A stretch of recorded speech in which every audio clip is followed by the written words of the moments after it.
Welcome to the Field of 68 After Dark's YouTube channel. We are going to be live every Tuesday and Thursday at 9 p.m. Eastern Time right here on YouTube and on Stadium for the entirety of the spring. Um, yeah, look, I don't know if I would say Pop Isaacs is a top 10 player in the portal. If you want to argue me on that or argue with me on that, I don't feel that strongly, but like I think he's a really good player. I don't know if he's necessarily a top 10 player in the portal, but if we're talking about guys that are going to have an impact, and we're talking about guys that are a perfect fit for the place that they're going, if you can give me a player that's going to work his ass off on D, that can run off of screens and shoot, and that is not afraid to be able to pull from like 25 feet with a hand in his face, Pop Isaacs fits perfectly into what Greg McDermott wants to do offensively. Hey, what wasn't he the best player in the best league on a team that kind of overachieved per what we thought they were going to do this year, right? I mean, I forget what they were a seed at the end of the day, but they didn't just squeak in to the NCAA tournament. I think they were like a 6 seed or something like that at the end of the day. So I don't know. I just think of all these other guys that we've got Real ranked quick, Jeff, high they up were there. a 6 seed and they finished tied for third in the Big 12 conference last season, 2 games out of first place. And he was clearly, to me, their best player in the best league in America. So, while we have the great Osibors, some of these guys higher than him, some people do, myself included. Like, you can make a case for that. That's fine. But great Osibor still did it in a league that wasn't nearly as good as the Big 12. Would we agree? Yeah, look, Pop Isaacs is a really, really good player, and he proved a lot to me in terms of what I thought he was going to be heading into last season. I was down on Texas Tech heading into last season. Part of it was because I didn't know if you could have Pop be the best player on a team that was going to be the third best team in the Big 12 and a top 6 seed in the NCAA tournament, and he proved me wrong there. So You've I'm going to gone from be. a Pop hater. You've really gone from a Pop hater to a guy that has completely gone on the other side, and now you're heading up. You might be the VP right now of the Pop Isaacs bandwagon. I'm definitely driving the Pop Isaacs bandwagon. I don't know if Pop hater is probably too strong, but Pop skeptic is definitely All right, accurate, and that's fair. he proved me wrong. So I'm excited to see what he can do at Creighton next year. I think he's going to have a big season. Him and Stephen Ashworth are going to be a lot of fun.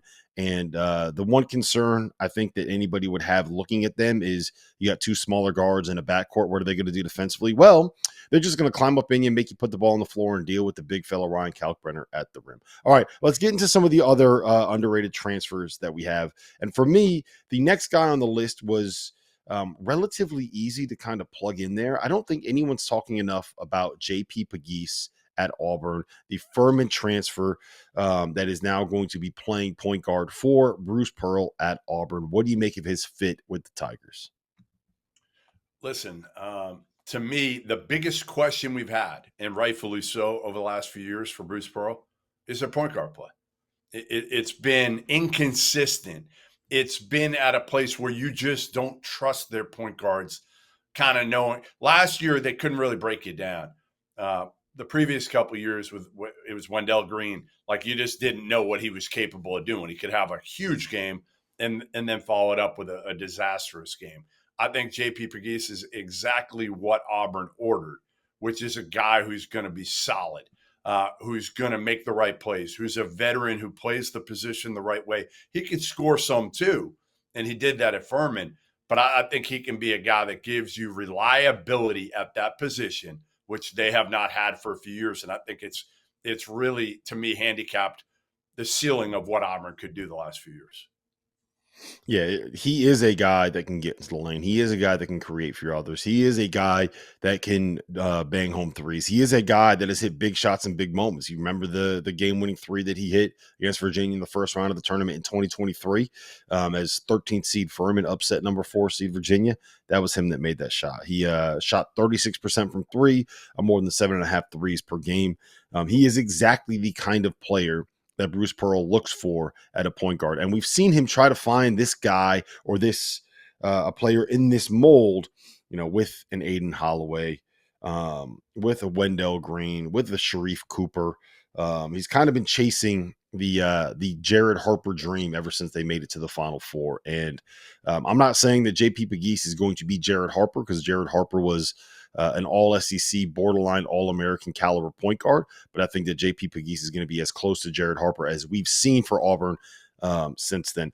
Give me a couple of the other names that you have on your underrated transfers list, and then we can get into some more of this here in a second. But who else do you have? Who are we sleeping on as a nation when it comes to some of these transfers? I think Zeke Mayo at Kansas. I think everybody's been talking about AJ Storr and Rylan Griffin, two guys that did it at the highest level. But what if Rylan Griffin doesn't shoot it as well as he did at Alabama last year? Well, you have a guy in Zeke Mayo who did it at South Dakota State for a few years and was as good a player as there was in the Summit League. So I think Zeke Mayo is a guy who's coming home to Lawrence. I think that's going to be fun for him. And again, everybody's just kind of overlooking him and saying, well, it's all about AJ Storr. It's all about Rylan Griffin. Well, you know what? We saw it last year. You don't want to put all your eggs in one basket shooting the basketball. And Zeke Mayo can shoot the crap out of it as well. I got another one for a blue blood for you that people are overlooking. Sion James at Duke. He's a 23-year-old, 6'6", 220-pound transfer from Tulane that is built like a defensive end, that averaged 14 points, 5.5 boards, and just under 3 assists, that shot 38% from three on almost 4 attempts per game, that is going to step into a role at Duke where they're basically saying, be big, guard people, be physical, and make threes around a guy like a Cooper Flagg and a Tyrese Proctor. And I don't think you have a better you could ask for a better fit than a Sion James. Like, everyone's been talking about Mason Gillis. Oh, he's perfect for this role. And Malik Brown. We can see exactly what he's going to do when he transfers to Duke. Well, Sion James is the guy that had the better season than either of those two guys individually. And I think that he's going to step in at Duke and really surprise some people in terms of the impact that he has. Yeah, I'll give you another one, and we'll flip over to leagues a little bit. I'm trying to come up with one from a different league.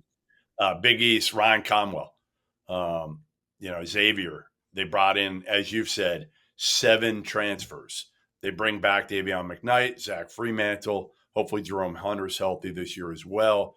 But I think Ryan Conwell is a guy that kind of went under the radar because he went early. Xavier did most of their work early on in the transfer season, which is why, again, you kind of forgot what they did with those 7 kids. But to me, Conwell's a guy who can shoot it, who put up numbers for a really good Indiana State team last year. He rebounds his position. He's got good size. So I think he'll be a really good piece. They're not going to have – Fremantle might be their leading scorer if he stays healthy. And then I think you're going to have a bunch of guys, honestly, from 8, 9 points to about 12, 13. You might have 4 or 5 other guys like that for Xavier, and Conwell will be one of them. Yeah. I really like the Ryan Conwell call. Again, we talked about the Big East. I think it was now a week ago, and I did not put together just how good Xavier's transfer class was, so I finally sat down and looked at it. They're going to be, to me, they're a borderline top 25 team that is going to be as good as anybody in that conference not named UConn. I think that they are right there with the likes of Creighton and St. John's, and I'm probably blanking on someone, so don't get mad at me, but they're going to be right there battling at the top of the league. A couple more that I want to throw at you, all right? Yeah. Number 1, Andre Stojakovic transferring to Cal, a former McDonald's All-American. The son of the legendary Peja Stojakovic is transferring. He's basically doing what his coach did, right? He's going from Stanford to Cal, which I thought, my understanding was you weren't allowed to make the leap across that rivalry. What's happening here, Jeff? Yeah, kind of crazy, right? Kind of crazy, but I love that pick. I remember seeing him in the circuit a couple of years ago, and he was unbelievable shooting the ball from deep. And, some guys struggle as freshmen, and he did in college. But I think with a year under his belt, he's going to show what he can do. I'm going to give you another one from, I believe, your number 1 preseason team in the country, the Alabama Crimson Tide. Did you pick him number 1? Right? You did, didn't you? Yeah. Yeah, I got him number 1. All right. So everybody's talking about Aiden Holloway. Everybody's talking about Big Cliff. What they got coming back, obviously Sears coming back and Reitzel and Grant Nelson. How about the guy who helped lead South Florida last year to an unbelievable season, right? They won the AAC out of nowhere, beating Memphis, beating FAU. Chris Youngblood comes over, averaged about 15 points a game last year at USF, comes over, and again, Don't sleep on the fact that he's going to be a very, very important piece for Nate Oates in his Alabama Crimson Tide team. I just don't think anybody's talked about him. And again, you're going to need, what is Nate Oates going to have next year that not a lot of teams can match up with? Their depth. And he didn't really have it this year. Yeah, the shooting too. Here's another one for you. I'm going to stick in the SEC. Sean Padula from Virginia Tech, back-to-back seasons, averaging about 15 points and 4 assists. The shooting numbers were down. The efficiency was a little bit down. I think that had to do with the role that he was asked to play on a Virginia Tech team that wasn't really all that good. But he's heading to Ole Miss. He's going to be surrounded by a lot of talent. If you talk to any of the ACC nerds, ACC fanboys, ACC hype men that we have on the Field of 68 network, they all rave about how good this dude is. And honestly, like, here's another one for you. Another point guard that I think is going under the radar. Doug McDaniel at Kansas State, transferring from Michigan. He put up huge numbers for Michigan last year on a team that wasn't very good. I told you this when we were talking about Terrace Reed. I'm willing to let everything kind of slide that happened last year with a lot of these guys that are leaving Michigan because of what was going on in and around that program, because of some of the issues that were happening there. So I think Doug McDaniel playing for Jerome Tang in an offense is going to allow a point guard to just go out there and cook is a really, really good combination and a match that is made in heaven there.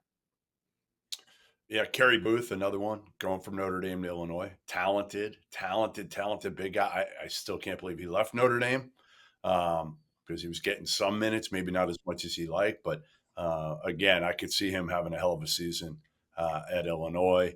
Who else? Who else we got? Well, there's two other that I had on the list written down for me. One of them is Michael Ajayi going to Gonzaga, and we kind of talked about his importance with the Zags and the fact that they needed like another big wing, another big shooter, another guy that can kind of space the floor, and he checks a lot of those boxes. He has this NBA upside because of his size and his versatility and his ability to make a jump shot.